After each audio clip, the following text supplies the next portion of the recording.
아프리카의 챔피언을 가리는 대회인 네이션스컵의 최다 우승국은 이집트입니다.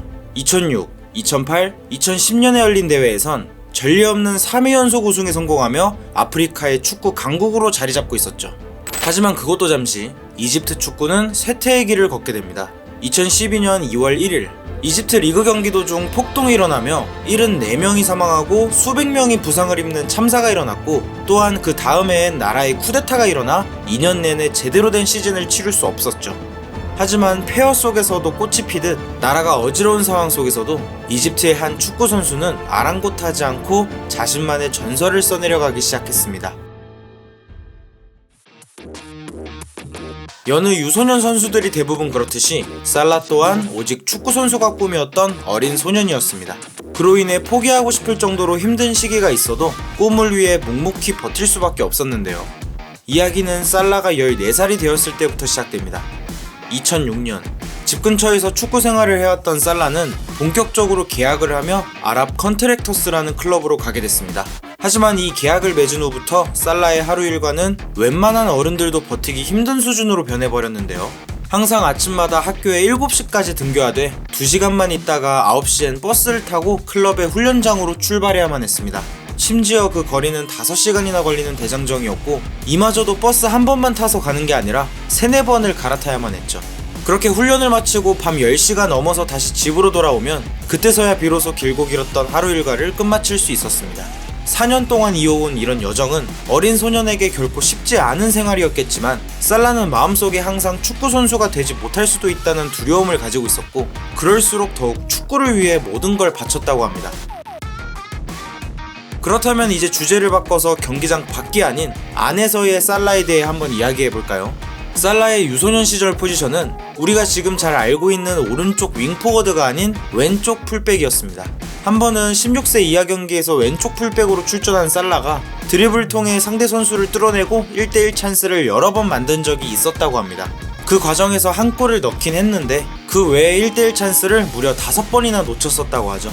그 순간 감독이 보였던 건 살라의 놓친 실수들이 아니라 왼쪽 풀백 포지션에서 골키퍼와 1대1 찬스까지 만들어낼 수 있는 그의 재능만 보였었다고 합니다. 이로 인해 그 경기 이후부턴 살라는 오른쪽 윙으로 뛰기 시작했고, 그렇게 2010년 5월에는 꿈에 그리던 프로 데뷔를 할 수 있었습니다.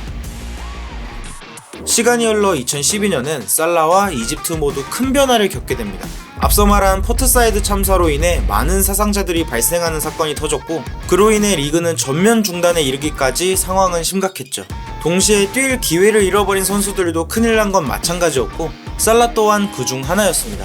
하지만 다행히도 2011년부터 살라를 예의주시하던 유럽의 한 클럽이 있었는데 바로 FC 바젤이었습니다. 이집트 리그가 중단되었을 때 FC 바젤은 이집트 U23 국가대표팀과의 친선 경기를 주선하며 살라를 스위스로 불러들였는데요.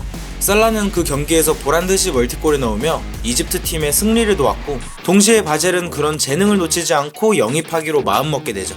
그로 인해 12-13 시즌부터 이집트를 떠나 유럽 무대에 첫 발을 내디딜 수 있었습니다. 시간이 흘러 2014년 1월 살라는 첼시로 이적하며 프리미어리그에 입성합니다. 당시 첼시는 후안 마타가 맨체스터 유나이티드로 이적하면서 그로 인한 대체자 영입이 필요했었는데, 많은 클럽들의 관심을 받고 있던 살라를 영입하며 전력 보충을 할 수 있었습니다.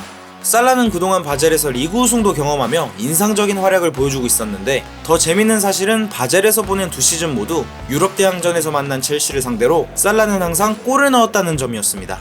그로 인해 살라 영입 당시 첼시의 감독이었던 무리뉴는 우선 살라는 첼시를 상대로 골을 넣지 못할 겁니다. 그건 좋은 일이네요 라며 유머러스한 인터뷰를 하기도 했습니다. 하지만 그런 기대도 잠시, 살라의 첼시 생활은 결국 실패로 돌아갔습니다. 첼시에서 단 19경기밖에 출전하지 못하며 부진의 늪에서 빠져나오지 못했고, 결국 2015년 2월에 피오렌티나로 임대되면서 잠시 프리미어리그를 떠나 세리에로 가게 됐습니다. 결과적으로 이탈리아는 살라 본인에게 엄청난 성장을 하게 해준 기회의 땅이었습니다. 2년 반 동안 피오렌티나와 로마에서 뛰면서 볼터치와 드리블, 그리고 마무리 능력 또한 개선되었고, 공격 지능마저 한 단계 업그레이드된 모습을 보여줬죠. 세리에에서 최고의 활약을 보여주며 더 높은 레벨로 성장한 살라는 3년 전에 못다한 증명을 하기 위해 다시 영국으로 향했습니다. 사실 살라는 2014년 1월부터 첼시가 아닌 리버풀 소속이었을 수 있었습니다. 무리뉴 감독의 핸드폰이 고장났었다면 말이죠. 당시 살라에게 관심을 가지던 많은 클럽 중 하나는 리버풀이었는데 살라 또한 리버풀을 굉장히 좋아해서 기다리고 있던 도중 무리뉴 감독이 직접 전화를 걸어 첼시 플랜에 대해 설명을 해줬고 그로 인해 런던행을 선택했다고 말한 바 있었죠. 결국 돌고 돌아 3년 만에 다시 영국으로 돌아온 살라는 첫날부터 자신이 할 수 있는 모든 것을 보여주고 싶다고 다짐하며 리버풀에서의 성공이 간절했고 결국 증명해냈습니다. 오자마자 리그 득점왕은 물론이고 시즌 44골을 넣는 퍼포먼스를 보여주며 3년 전과는 아예 다른 모습을 보여주고 있었죠. 그런 살라의 활약으로 리버풀은 11년 만에 챔피언스리그 결승전에 진출하는 쾌거를 이루게 됐고 그렇게 유럽 챔피언까지 단 한 경기만을 남겨두고 있었습니다. 긴장감 속에 시작된 살라의 피날레는 30분 만에 끝나고 말았습니다. 살라는 라모스와의 몸싸움 과정에서 뒤엉켜 넘어지며 부상을 입었고 엎친 데 덮친 격으로 리버풀도 준우승으로 만족해야만 했습니다. 하지만 언제나 그랬듯이 살라는 역경을 겪은 후 더욱 단단하고 견고해지는 선수였습니다.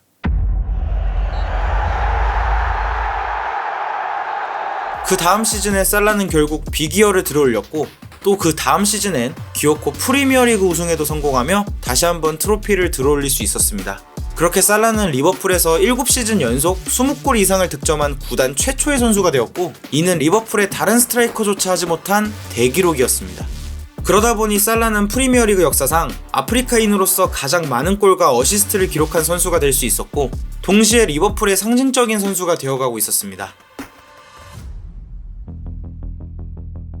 이제 이집트 이야기로 한번 넘어가 보겠습니다. 앞서 이집트가 네이션스컵 최다 우승국이라고 말씀드리긴 했지만 이상하게도 월드컵과는 인연이 없었습니다.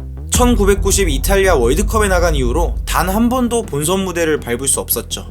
그러던 와중 이집트에게 다시 한번 기회가 찾아왔고 그게 바로 2017년 10월 8일 월드컵 예선에서 콩고를 만난 날이었습니다.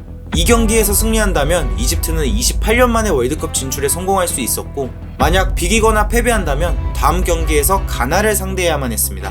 하지만 가나를 만나는 건 이집트 선수들이나 국민들 모두 바라지 않았는데 그 이유는 앞서 있었던 2014 월드컵 예선에서 1대6으로 졌던 기억 때문이었죠.